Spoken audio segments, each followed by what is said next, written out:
வணக்கம். இது உங்கள் கோ கிச்சன் தமிழ். இன்றைக்கி நம்ம கிச்சனில் அடை பிரதமன் செய்ய போகிறோம். இது கேரளாவில் அடை பிரதமன் சொல்லுவாங்க. அது வந்து அடை பாயசம் தான் செய்ய போகிறோம். இது ரொம்ப டேஸ்டியாக இருக்கும். கண்டிப்பாக செஞ்சு பாருங்கள், உங்களுக்கு ரொம்ப பிடிக்கும். வீடியோ ஸ்கிப் பண்ணால் பாருங்கள். இடையிடையே ஹெல்த் டிப்ஸ் சொல்லுவேன், அது உங்களுக்கு ரொம்ப யூஸ்ஃபுல்லாக இருக்கும். என்னோடய சேனலை சப்ஸ்கிரைப் பண்ணாதவங்க பண்ணிக்கோங்க, ஷேர் பண்ணுங்கள், சப்ஸ்கிரைப் பண்ணுங்கள், கமெண்ட் பண்ணுங்கள், லைக் பண்ணுங்கள். பக்கத்தில் இருக்க பெல் ஐக்கானில் ஆளுங்கிறத கிளிக் பண்ணுங்கள். அப்போ தான் நான் போடுற வீடியோஸ் எல்லாம் உங்களுக்கு நோட்டிஃபிகேஷன்ஸாக கிடைக்கும். வாங்க வீடியோக்குள்ளே போய் எப்படி செய்யலாங்கிறத பார்க்கலாம். இப்போ வந்து 200 கிராம் அடை எடுத்திருக்கேன். அப்புறம் 1/2 கிலோ வெல்லம், அப்புறம் கொஞ்சம் தேங்காய். அடுத்தது இந்த தேங்காய் மாதிரி 2 தேங்காய் எடுத்து அதோட பால், முதல் பால் எடுத்திருக்கேன்.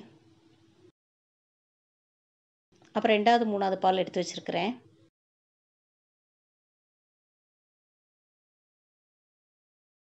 இதில் வந்து முந்திரி பருப்பு, முந்திரி பழம் எடுத்து வச்சுருக்கிறேன் வறுத்து போடுறதுக்கு. இப்போ 2-3 ஸ்பூன் நெய் விட்டு நம்ம அந்த அடையை வந்து வறுத்து எடுத்துக்க போகிறோம். கொஞ்சம் கோல்டன் ப்ரௌன் மாதிரி லைட்டாக வறுத்து எடுத்துக்க போகிறோம். அடையில் வந்து அரிசி அடை, மைதா அடை, வீட் அடை 3மே கிடைக்கும். எது போட்டாலும் டேஸ்ட்டாக தான் இருக்கும். இப்போ அடை வந்து 200 கிராம். இது வந்து வீட் அடை. இதை வந்து நாம் நெய் விட்டு லைட்டாக வறுத்து எடுத்துக்கிறோம். எப்படி சேமியா பாயசத்துக்கு சேமியா எப்படி வறுத்து எடுப்போமோ அதே மாதிரி வதக்கி எடுக்கிறோம் நெய் விட்டு. இது வந்து இந்த 200 கிராமுக்கு வந்து நம்ம தேங்காய் பால் நிறைய விடுறதுனால 1/2 கிலோ வெல்லம் கரெக்டாக இருக்கும். 1/2 கிலோ வெல்லத்தை வந்து நான் வந்து ஒரு தட்டி அதை வந்து சும்மா கரைச்சி எடுத்துக்கிறேன். வெல்லத்தில் உள்ள தூசி இல்லாமல் இருக்கணுங்கிறதுக்காக தண்ணி விட்டு அதை லேசாக கரைச்சி கொதிக்க வச்சு கரைச்சி வடிகட்டி பாயசத்தில் விட போகிறேன். அப்படியே வெல்லத்தை தட்டி போட்டால் அதில் உள்ள தூசி, கல், மண் இருக்கக்கூடாதுங்கிறதுக்காக. இப்போ வெல்லம் வந்து 200 கிராமுக்கு 1/2 கிலோ வெல்லங்கும்போது ஒரு டபுள் மடங்கு, அதை விட கொஞ்சம் அதிகம்தான். அதனால தேங்காய் பால் நிறைய விடுறதுனால இது கரெக்டாக இருக்கும். சப்போஸ் இது உங்களுக்கு இனிப்பு காணலைனாலும் 2 ஸ்பூன் சுகர் ஆட் பண்ணிக்கலாம். இல்லை கூடுதலாக இருந்தால் கூட இந்த கரைச்சி வைக்கிறத வடிகட்டி விட்டுட்டு நீங்கள் தேவையான அளவு ஸ்வீட்னஸ் பார்த்துட்டு கொஞ்சம் பாகு அப்படி வச்சுட்டு, பாகு மாதிரி இல்லை, அதை கரைச்சி எடுத்தது தான், அதை வச்சுக்கிட்டு நீங்கள் பார்த்து விட்டுக்கலாம். இப்போ அந்த அடுப்பில் அதை கரைய வச்சுருக்கிறேன். இப்போ இந்த அடுப்பில் வந்து அதை வறுத்து எடுத்துகிட்ருக்கேன். சிம்மில் போட்டு அடையை வறுத்துட்ருக்கேன்.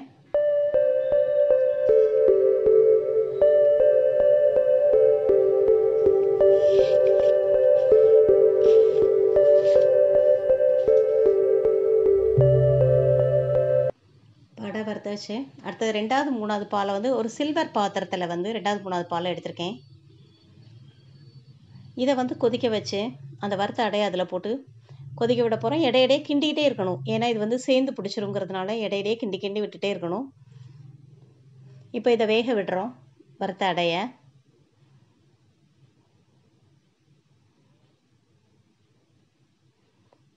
இது வெந்திட்டுருக்கு. ஏலக்காய் வந்து பவுடர் போடுறவங்க இந்த ஸ்டேஜில் போடலாம். நான் ஏலக்காய் சேர்க்க மாட்டேன், எங்கள் வீட்டில் உள்ளவங்களுக்கு பிடிக்காதுங்கிறதுனால. நீங்கள் ஏலக்காய் பொடி சேர்க்கணும்னா அந்த பாகுலேயோ இந்த இல்லைன்னா இந்த தேங்காய் பால்லையோ ஏலக்காய் பவுடர் போட்டுக்கோங்க. தேங்காய் வந்து 2 தேங்காய் ஃபுல் தேங்காய் பால் எடுத்து நம்ம வந்து 2வது 3வது பால் பாலை கடைசியாக விடணும். விட்டால் தான் டேஸ்ட் ரொம்ப நல்லாயிருக்கும். இந்த தேங்காயில் வந்து ஒரு முறி தேங்காவை வந்து இந்த இப்படி கட் பண்ணி ஃபுல்லாக கட் பண்ணி முதல்ல காமிச்சேன். அதை வந்து சின்ன சின்ன பல்லாக கட் பண்ணி எடுத்துக்கணும். ஏன்னா அதை வந்து நெய்யில் வறுத்து பாயசத்தில் போட போகிறோம். அது வந்து சவிச்சு சாப்பிடும்போது டேஸ்ட் நல்லாயிருக்கும். அதை நான் இப்போ கட் பண்ணி காமிக்கிறேன் பாருங்கள், கத்தி வச்சு. அந்த மாதிரி ரொம்ப சின்ன சின்ன பல்லாக கட் பண்ணி போடணும்.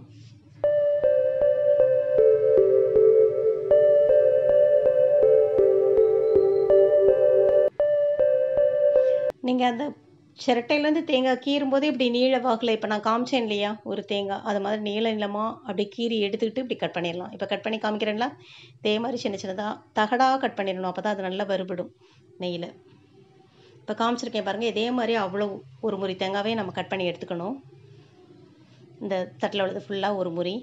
ஸோ 2 முறி வந்து பால் எடுக்க தேங்காய் பாலுக்கு இந்த ஒரு முறி டோட்டலாக 2.5 முறி தேங்காய் தேவைப்படுது இந்த 200 கிராம் அடை வைக்கிறதுக்கு. அப்போ தான் டேஸ்ட் நல்லாயிருக்கும்.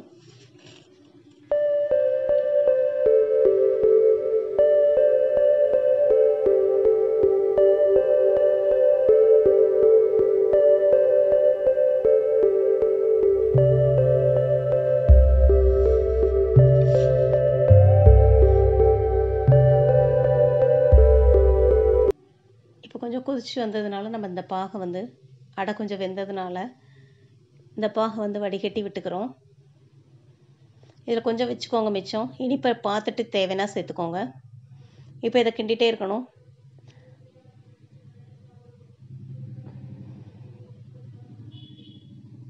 இன்னும் கொஞ்சம் நேரம் அது கெட்டியாகிட்டு வரும். அதனால் அதை அப்படியே அடுப்பில் வச்சுருங்க. அதை கிண்டிகிட்டு இருக்கும்போது இன்றைக்கி உண்டான ஹெல்த் டிப்ஸ் பார்த்துடலாம். இன்றைக்கி ஹெல்த் டிப்ஸ் வந்து பூண்டு வச்சு சொல்கிறேன்.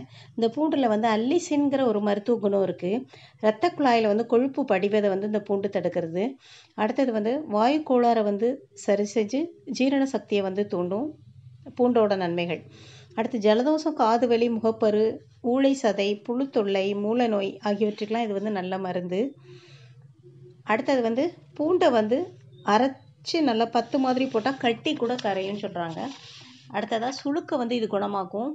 வயிற்று வலி, நெஞ்செரிச்சல், நெஞ்சு கரிப்பு போன்றவற்றை வந்து இந்த பூண்டை யூஸ் பண்ணால் நமக்கு குணமாகும். அதாவது பூண்டை வந்து அப்படியே ஒரு இதில் இரும்பு கம்பியில் குத்தி அடுப்பில் சுட்டு கொடுத்தா அந்த மாந்தம், அந்த ஜீரணம் இல்லாமல் இருக்கும்போது அதுக்கெலாம் ஒரு ஃபுல்லாக ஒரு பெரிய பூண்டை வந்து சுட்டு தேவையான அளவு உரித்தோன்னா அந்த காட்டம் இல்லாமல் இருக்கும். நம்ம அப்படியே சாப்பிட்றலாம். அது நல்லா கேட்கும். அடுத்து வாத நோய் கூட குணமாகுங்கிறாங்க. பூண்டையும் மிளகையும் சேர்த்து சாப்பிட்டா குளிர் காய்ச்சல் கேட்கும். இப்போ இன்னொரு அடுப்பில் 2 ஸ்பூன் நெய் விட்டுருக்கேன். அதில் வந்து இந்த தேங்காய் வந்து சின்ன சின்னதாக கட் பண்ண இதை வறுக்க போகிறேன்.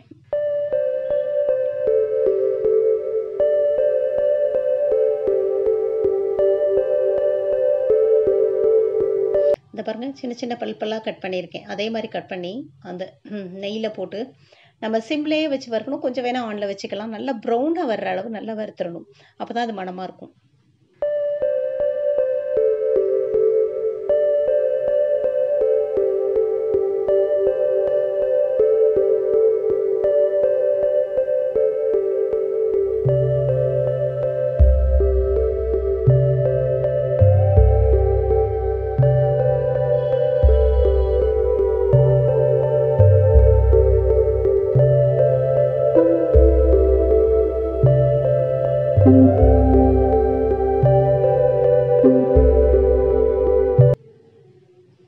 இப்போ ஓரளவு நல்லா வதங்கிருச்சு.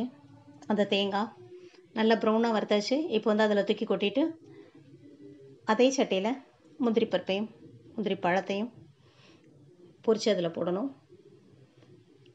இப்போ இதை வந்து தேங்காய் வந்து இந்த மாதிரி வறுத்ததுக்கப்புறம் அதில் தூக்கி கொட்டியாச்சு.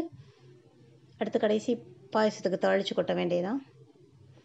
இதில் வந்து முதல் பால் அதை கடைசியாக விட்டுட்டு ஒரு 5 to 7 minutes வரை 5 to 10 minutes வரை கூட சிம்லேயே வச்சு டக்குன்னு ஆஃப் பண்ணிட்டீங்கன்னா, முதல் பால் விட்டு ஆஃப் பண்ணிட்டீங்கன்னா அது சீக்கிரம் கெட்டு போகும். அதனால் ஒரு 7 to 8 minutes அதை வச்சிங்கன்னா கொஞ்சம் மறுநாள் கூட ஃப்ரிட்ஜில் ஸ்டோர் பண்ணி சாப்பிட நல்லா தான் இருக்கும். இப்போ வந்து தேங்காய் பால் விட்டோன்னே கெட்டியாயிரும் கொஞ்சம். முந்திரி பருப்பு, முந்திரி பழம் தாளிச்சிட்டேன், அதையும் கொட்டியாச்சு. இப்போ இந்த பாயசம் வந்து முதல்ல வச்ச உடனே கொஞ்சம் லிக்விடாக தான் இருக்கும். அப்போ வந்து அதோட வெள்ளத்தோட தன்மையும் இனிப்பாக இருக்கிற மாதிரி இருக்கும். ஒரு மத்தியானம் போல் ஒரு 2 to 3 hours கழித்து நாம் அதை குடிச்சு பார்த்தோன்னா அந்த அடையில் வந்து அந்த இனிப்பெல்லாம் ஊறி கரெக்டாக இருக்கும் அந்த பக்குவம் சாப்பிட்றதுக்கு. இதில் மெயினாக தேங்காய் பால் அதிகமாக விட்டால் தான் டேஸ்ட்டு நல்லாயிருக்கும். இது வந்து ரொம்ப நல்லாயிருக்கும். செஞ்சு பாருங்கள். டேஸ்ட்டு ரொம்ப வித்தியாசமாக இருக்கும். உங்களுக்கு ரொம்ப பிடிக்கும். கண்டிப்பாக ட்ரை பண்ணிவிட்டு கமெண்ட் பண்ணுங்கள். அடை பாயசம் இப்போ ரெடி ஆயிடுச்சு.